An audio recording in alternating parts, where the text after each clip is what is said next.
আসসালামু আলাইকুম, শুভ অপরাহ্ন। এখন সময় বেলা ১২টা।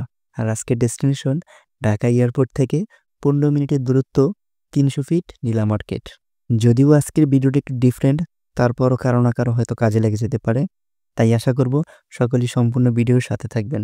যদিও অনেকদিন ধরে প্ল্যানিং চলতেছিল, তো আজকে আরেক স্টেপ সামনে আগাবো।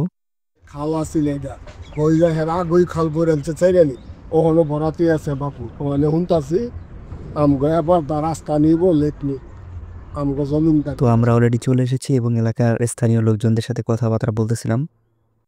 আচ্ছা, আমরা ডকুমেন্টারি কাজগুলো কমপ্লিট করছি অলরেডি। আর ইতিমধ্যে হয়তো আপনারা বুঝতে পেরেছেন আজকের ভিডিওর মূল লক্ষ্য। আচ্ছা, যেহেতু অনেকদিন ধরেই প্রসেসিংটা চলতেছিল, সেক্ষেত্রে আমরা বেশ কয়েকবার জায়গাটিতে গিয়েছি। এইজন্যই সরাসরি ডকুমেন্টারি কাজে চলে এসেছি। যেহেতু আপনারা যাননি, অবশ্যই আপনাদেরকে নিয়ে যাব।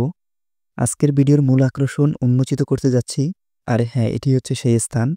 এটি ঢাকা এয়ারপোর্ট হতে ১৫ মিনিটের দূরত্ব, ৩০০ ফিটের জলসিঁড়ি প্রকল্পে। আপনিও চাইলে ঠিক এইরকম একটি শেয়ারে নিজেকে অংশীদারিত্ব করে ঢাকার বুকে নিজের একটি স্থান করে নিতে পারেন। তবে আর দেরি কেন? বিস্তারিত জানতে আজই যোগাযোগ করুন ইনবক্সে। আর আজকের মতো ভিডিও এখানেই শেষ করছি। সো নিরাপদ, টাটা, গুড বাই, আল্লাহ হাফেজ।